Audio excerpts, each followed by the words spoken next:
미래를 보는 창 JTB. 안녕하세요. JTB 제입니다. 오늘은 연준 이사회 그 경기 침체 시나리오를 좀 소개를 해드리려고 합니다. 그러니까 연준 이사회 그 전체 경기 침체 시나리오는 아니고요. 연준에 그 속해 있는 이코노미스트가 최근 논문을 통해서 경기 침체 시나리오에 따른 금리 방향을 도출을 해냈거든요. 그래서 그 부분과 함께, 그리고 제가 어제 저녁에 커뮤니티 글로 간단하게 어떤 내용이 올라갈지 잠깐 설명을 해드렸는데, 그 부분을 이제 모두 진행을 하도록 하겠습니다. 중앙은행들은 다음 경기 침체를 어떻게 대처할지에 대해 숨죽여 당황하고 있다. 세계 최고 중앙은행 관계자들은 부유한 경제권의 정치인들이 지난 경기 침체의 핵심 교훈을 놓쳤다고 마땅히 우려하고 있다고 합니다. 그리고 금리 인하는 경기 하강에서 어느 정도 도움이 되지만 공격적인 재정 정책이 결국 경제 회복의 열쇠가 될 수밖에 없기 때문에 과연 공격적인 재정 정책 어떤 것들이 남아 있을까? 다 알고 계시죠? 양자 완화밖에 없습니다. 그리고 금리 인하 자체만으로는 경기 하강 국면에서 스펀지 역할을 할 수는 있겠지만 그것 자체로는 해결책이 절대로 되지 못합니다. 그리고 금리 인하 역시 지금 이미 많이 내려간 상태이기 때문에 향후 금리 인하를 할 수 있는 폭을 조금 감안을 한다면 앞으로 경기 침체에서는 이전에 있었던 모든 경기 침체와는 다르게 금리 인하에 대한 효과가 상당히 반감될 수밖에 없을 거로 예상이 됩니다. 그만큼 나머지 부분은 재정정책으로 메꿔야 되는데 당연히 이전에 했었던 그런 양적 완화 규모보다 훨씬 더 많은 규모가 필요하겠죠. 그리고 2007년에서 2009년 미국에서 이제 금융위기로 엄청난 침체가 있었는데 그 이후에 경기 회복의 대부분을 괴롭혔던 것은 미국과 특히 유로존에서 두드러졌던 친긴축적 입장이 틀림없다고 합니다. 그때 당시를 이제 얘기를 하는 거예요. 그래서 그때 당시 이런 긴축적인 입장 때문에 높은 실업률과 낮은 임금 성장을 계속 지속을 시켰다고 합니다. 그래서 결국 이 긴축으로는 이제 답이 없다라는 얘기예요. 원래 이제 완화 정책, 긴축 정책, 완화 정책, 긴축 정책 이렇게 이제 사이클을 탈 수가 있어야 되는데 지금 그런 환경이 이제 전혀 될 수가 없죠. 지금은 이제 긴축으로 갔다가는 정말 다 무너질 수가 있습니다. 그래서 긴축에는 한계가 있고 이걸로는 이제 절대로 건강한 회복을 할 수가 없다. 이렇게 좀 이해를 하시면 될 것 같습니다. 그리고 이제 곧 사임하는 이제 영국은행 총재 마크 카니는 이번 주 이제 미국 시간으로 보면 이제 저번 주입니다. 저번 주 파이낸셜 타임스와의 인터뷰에서 중앙은행들은 연료가 부족하다고 말을 했습니다. 그러니까 연료라는 거는 한마디로 이 정책들이죠. 유동성 공급책들 이런 것들의 이제 실탄이 부족하다 이렇게 좀 말을 했는데 구체적으로 어떤 식으로 이제 이야기를 했는지 한번 살펴볼게요. 기존 경기의 침체보다 경기 부양이 더 필요한 경기 침체가 더 깊어진다면 통화정책의 충분한 여지를 가질지는 확실하지 않다. 그러니까 기존에 있었던 경기 침체보다 경기 부양이 더 필요한 건 맞습니다. 그리고 그 상태에서 경기 침체도 더 깊어진다면 이거는 제가 예전에 207번 영상인가요? 한번 말씀을 드렸죠.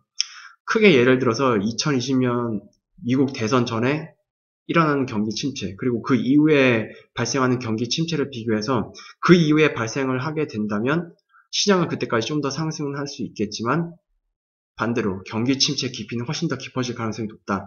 그렇게 말씀을 드렸는데 그것과도 같이 연관지어서 생각을 해보시면 될 것 같습니다. 그리고 제 개인적인 이제 판단입니다. 다음 경기 침체에서는 앞선 경기 침체에서 사용했던 경기 부양 규모보다 훨씬 많은 부양이 필요할 수밖에 없습니다. 그동안 우리의 그 경제 규모가 굉장히 많이 커졌죠. 그리고 약 80년 만에 단행했던 양적 완화와 그리고 역사적으로 가장 긴 시간 동안의 제로금리 이것 때문에 유동성 공급과 그 창출의 규모를 우리가 좀 생각을 해본다면 당연히 다음 경기 침체에서 경기 부양에 필요한 실탄의 그 규모는 더 많이 필요할 수밖에 없다라는 그런 결론에 도달할 수밖에 없습니다.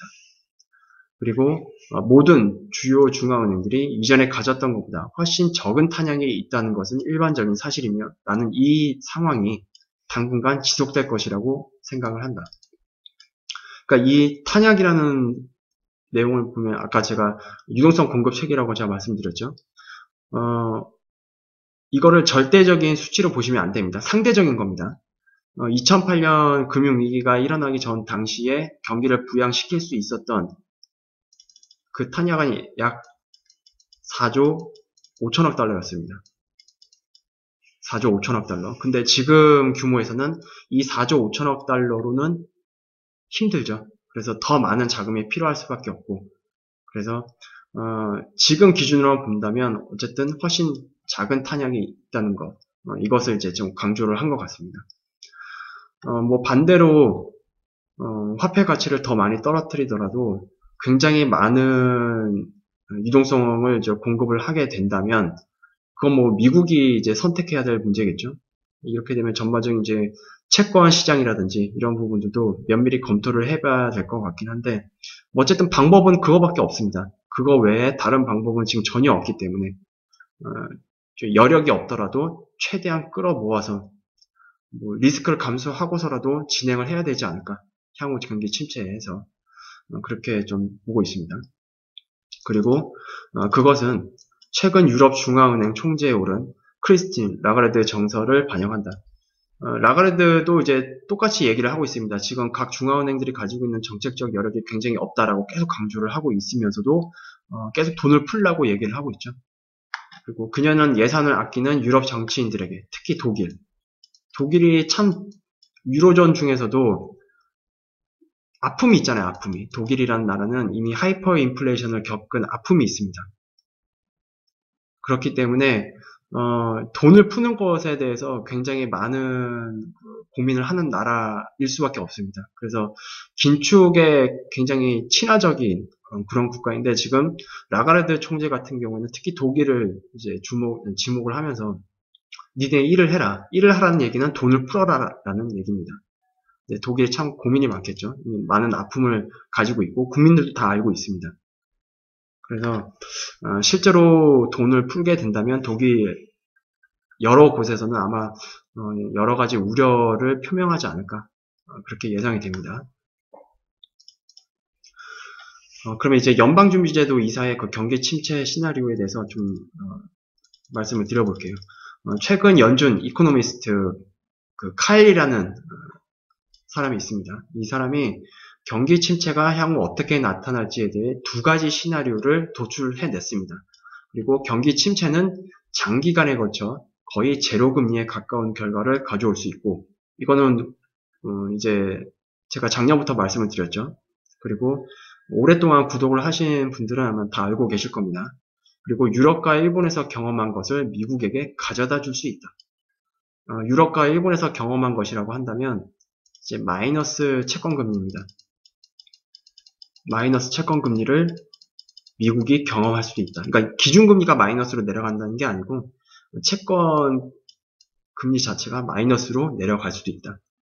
이것을 이제 미국도 경험할 수 있다. 이것을 이제 얘기를 하는 겁니다. 그리고 카일리는 회복을 지원하는 통화 정책의 능력에 한계를 둘 수 있다. 그러니까 우리가 정말로 단순하게 생각한다면 돈을 더 풀면 되는 거 아니야? 라고 이렇게 잘못 오해를 하실 수가 있습니다. 근데 그거는 어쨌든 우리는 지금 신용화폐잖아요. 그럼 화폐 그 신용이 무너지면 다 끝납니다. 근데 굉장히 무한정이게 화폐를 발행할 수 있는 그런 상황은 아니잖아요. 무한정 화폐를 발행한다고 해서 신뢰가 계속 유지될 거냐? 그거는 우리가 가보지 않은 길이기 때문에 우리가 여기서 어떻게 확답을 할 수가 없을 겁니다. 그래서 여기서 카일리 역시 어쨌든 돈을 풀 수밖에 없는데 과연 그것이 어느 정도까지 허용이 될 것인가 시장에서. 그래서 결과적으로 한계를 둘 수밖에 없다라는 것을 이제 얘기를 하는 겁니다. 그리고 실제로 돈을 풀었을 때 과연 효과가 나타날까? 어느 정도 수준까지 효과가 나고 어느 정도 이상 돈을 풀게 되면 그 이상으로는 효과가 나타나지 않을 수도 있다라는 그런 가능성도 충분히 있기 때문에 그래서 정책적 능력의 한계라는 것이 다시 이제 언급이 된 겁니다. 그리고 현재 연준 이사의 경제학자인 마이클 카일리 새로운 논문은 미국의 중앙은행가들 사이에서도 미래의 경기 침체를 대처하는 능력에 대해 대체적으로 비슷한 경고를 하고 있다고 지적하고 있다. 그러니까 이 의견 자체가 카일리 혼자만의 의견이 아니고요. 미국 중앙은행가들 사이에서도 대체적으로 다 이제 비슷한 경고를 하고 있고 그와 부합하는 이게 의견이라고 좀 이해를 하시면 될 것 같습니다. 그럼 카일리가 향후 두 가지 경기 침체 시나리오에 대해서 금리가 어떻게 할 것인지 차트로 한번 살펴볼게요. 먼저 연방 기금금리. 일단 경기 침체가 발생하는 그 두 가지 시나리오는 크게 이렇게 나눠놨습니다. 일단 1번 시나리오는 이미 2019년 10월에 금리가 피크를 쳤다.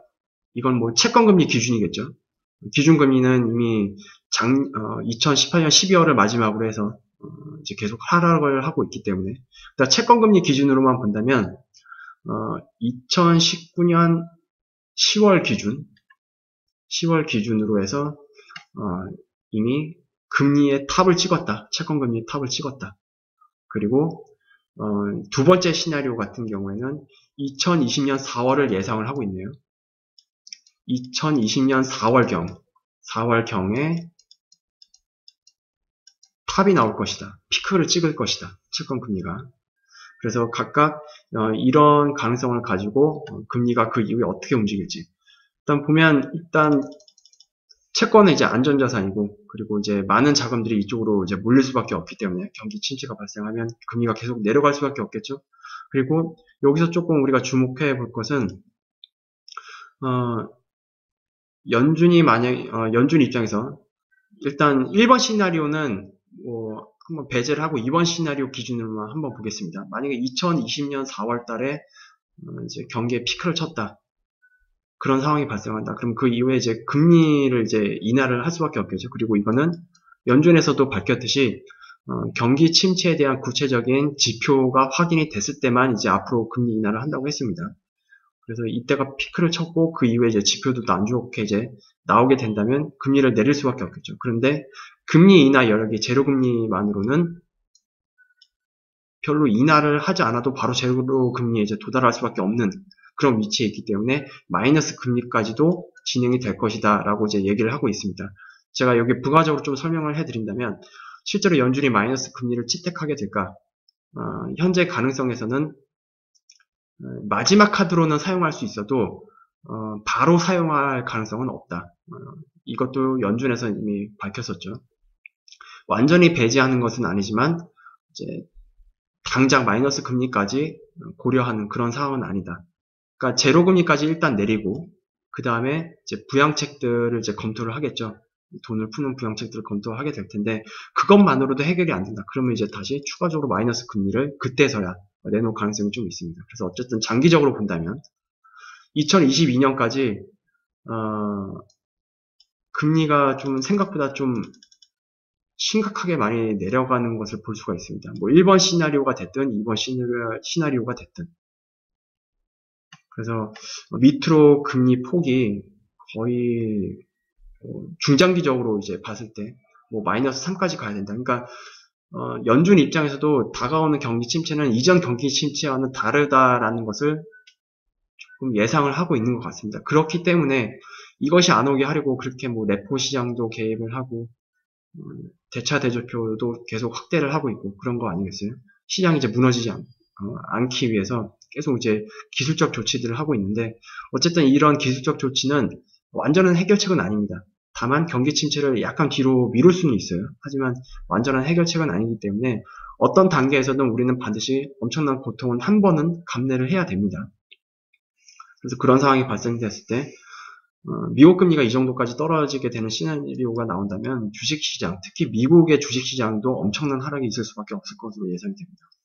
그리고 1년물 채권, 단기금리를 한번 볼게요. 단기금리 같은 경우에는 그러니까 듀레이션이 짧을수록 기준금리에 거의 붙어서 움직이잖아요. 그래서 역시 2020년 4월 달에 피크가 발생하는 기준으로 봤을 때 1년물 채권 금리도 결국 2022년쯤에 마이너스 3%까지 갈 것이다. 거의 기준금리랑 똑같죠. 여기도 마이너스 3%, 여기도 마이너스 3%. 이렇게 보시면 될 것 같고, 그 다음에 3년물과 5년물, 점점 장기물 쪽으로 한번 올라가 보겠습니다. 3년물 같은 경우에는 최대 마이너스 2%까지 보고 있네요. 그리고 5년물 같은 경우에는 최대 마이너스 1.2% 정도 될까요? 1.2% 정도. 그러니까 침체가 지금 뒤에 발생할수록 이 폭이 더 큰 겁니다. 지금 1번 시나리오 같은 경우에서는 이 정도에서 멈췄거든요. 근데 침체가 뒤로 발생하면 할수록 금리는 더 많이 떨어질 가능성, 그러니까 침체가 더 깊어질 가능성을 보고 있는 거죠. 그리고 7년물 채권, 7년물 채권 같은 경우에는 이번 시나리오 기준으로 봤을 때 거의 마이너스 0.6% 내외가 될 것 같습니다. 그리고 10년물 채권금리, 10년물 채권금리가 이제 가장 중요하죠. 10년물 채권금리 같은 경우에는 제로 베이스로 떨어진다. 그래서 지금 최근 뭐 독일이나 유로존 그리고 일본에서 겪었던 10년물 이하에서는 거의 다 마이너스 금리 채권으로 이제 거래가 됐었잖아요. 그래서 그런 것들을 미국에서도 경험을 할 수가 있다. 그 부분들을 이제 이 차트를 통해서 우리가 확인을 할 수가 있었습니다. 그래서 과연 이 시나리오가 언제 되는지는 이제 그러니까 좀 지켜봐야 될 것 같고요. 이게 만일 경기 침체가 일어난다 이런 문제는 아닌 것 같습니다. 제 개인적으로 봤을 때는 만일의 문제는 아니고 때의 문제인 것 같습니다. 때의 문제. 오기는 오는데 과연 언제냐. 그리고 뒤로 밀릴수록 우리는 좀 깊은 침체를 경험할 가능성, 뒤로 밀릴수록 그렇게 이해를 하시면 될 것 같습니다. 이 금리 차트에서도 예상해 볼 수 있듯이. 그래서 오늘 영상은 어쨌든 연준의 이코노미스트 카일리가 도출해낸 두 가지 경기 침체 시나리오에 따른 금리 방향에 대해서 조금 살펴봤고요. 그리고 이런 의견들 자체들이 카일리만의 의견이 아니라 미국 중앙은행가들 사이에서 대체적으로 공통적인 의견이다.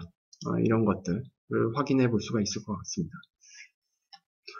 그리고 이제 제가 수요일날 조금 더 중요한 영상을 올려드릴 예정인데, 이제 레포 시장에 대한 부분입니다. 지금 레포 시장에서 이제, 연준에서 레포 시장 개입의 규모를 조금 축소하겠다라고 이제 언급을 했잖아요. 지금 레포 시장에 개입을 하면서 엄청난 유동성이 레포 시장으로 공급이 됐습니다. 그런데 대형은행이 돈을 안 풀고 있죠. 대형은행이 돈을 안 풀고 있고, 그러다 보니까 헤지펀드들이 계속 돈을 달라고, 그리고 안 줄 수도 없어요. 그렇게 되면 레포 시장이 무너질 수가 있기 때문에. 그러면 다른 금융시장으로 이게 파급 효과를 주기 때문에 모두 한 번에 다 무너질 수가 있습니다. 그래서 지금까지는 레포 시장 안정화를 위해서 개입을 했는데 결국 그 돈이 대형은행에게도 갔지만 헤지펀드들에게 돈이 계속 공급이 됐습니다. 그리고 얘네들은 돈을 이제 받을 때 채권을 이제 담보로 빌리잖아요. 그래서 그 자금을 또 주식시장에다 투자를 해서 수익을 얻는 그런 형태로 진행이 되어 왔는데 결과적으로 연준의 레포 시장 개입에 의해서 헤지펀드들의 탐욕을 채워준 결과가 지금 만들어지고 있습니다. 그리고 연준도 알고 있을 거예요. 그 자금이 어떻게 쓰이고 있는지. 그리고 굉장히 많이 부담스러울 겁니다. 어쨌든 미국 시장은 지금 고평가되어 있거든요.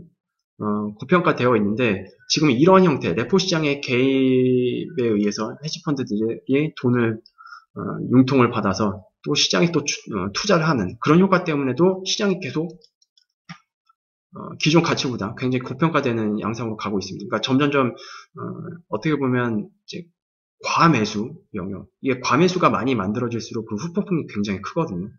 그래서 연준도 아마 많이 걱정을 하고 있을 겁니다. 어떻게 해서든 지금의 이 시장을 어느 정도 조정을 만들고 안정화시켜야 될 필요성이 있는데 일단 레포 시장의 그 유동성 공급을 좀 축소를 하면서 좀 자연스러운 조정을 만들려고 유도를 하려고 하는 게 아닌가 좀 그렇게 예상을 하고 있습니다만 어쨌든 이 자세한 내용은 수요일날 말씀을 드리겠고 그리고 지금 레포 시장 개입이 어쨌든 문제가 해결이 안 되고 있는 거잖아요. 지금 2019년에 뭐 레포 시장 뭐 무슨 이유 때문에 뭐 레포 시장이 단기적으로 그냥 문제가 있는 거다. 걱정하지 말아라. 하지만 이제 걱정을 해야 됩니다. 연준에서 얘기했던 그런 모든 핑계들은 결국 핑계에 불과했습니다. 전혀 이제 레포 시장은 앞으로 안정화될 가능성이 없고요. 연준에서 계속 개입을 해야 될 수밖에 없을 겁니다. 그리고 레포 시장에 연준이 계속 개입하면 개입할수록 스스로 덫에 갇히는 그런 효과를 나타낼 거고, 그리고 이거는 우리가 중장기적으로 봤을 때 엄청난 유동성, 함정을 만들어낼 겁니다. 함정. 이렇게 푼다고 해서 지금 글로벌 경제가 좋아지나요? 지금? 아니죠? 지금 자산시장만 지금 계속 거품을 키우고 있습니다. 그래서 이런 부분들을 우리가 생각을 했을 때 차후 결과적으로 이것을 어떤 형태로든 우리가 고통을 감내하고 해결을 하고 이제 다시 상승을 만드는, 좀 지금보다는 리스크를 어느 정도 해소를 하고 다시 상승을, 이제 시장의 상승과 뭐 경제 회복을 만들어야 될 텐데, 그때 이후에는 레포 시장이 뭐 발작이 일어날 수도 있고, 그렇게 되면은 금융시장에 엄청난 충격을 줄 수밖에 없습니다. 왜냐하면 여기서 자금을 융통해서 이제 투자한 헤지펀드들이 엄청난 마진콜 쓰나미를 일으킬 수도 있기 때문에, 이게 금융시장에 엄청난 트리거로 또 작용이 될 수밖에 없습니다. 금융시장 측면에서 봤을 때 그래서 2020년에는 레포 시장을 주목을 해야 될 수밖에 없습니다. 뭐 그 밖에 뭐 문제는 제가 수요일 날 좀 긴 영상이 될 텐데 그 영상을 통해서 설명을 해드리도록 하겠습니다. 오늘 영상은 이 정도로 마무리하겠고요. 유익한 영상이 되셨다면 구독, 알람, 좋아요 부탁드립니다. 그러면 수요일 날 다시 찾아뵙도록 하겠습니다. 감사합니다.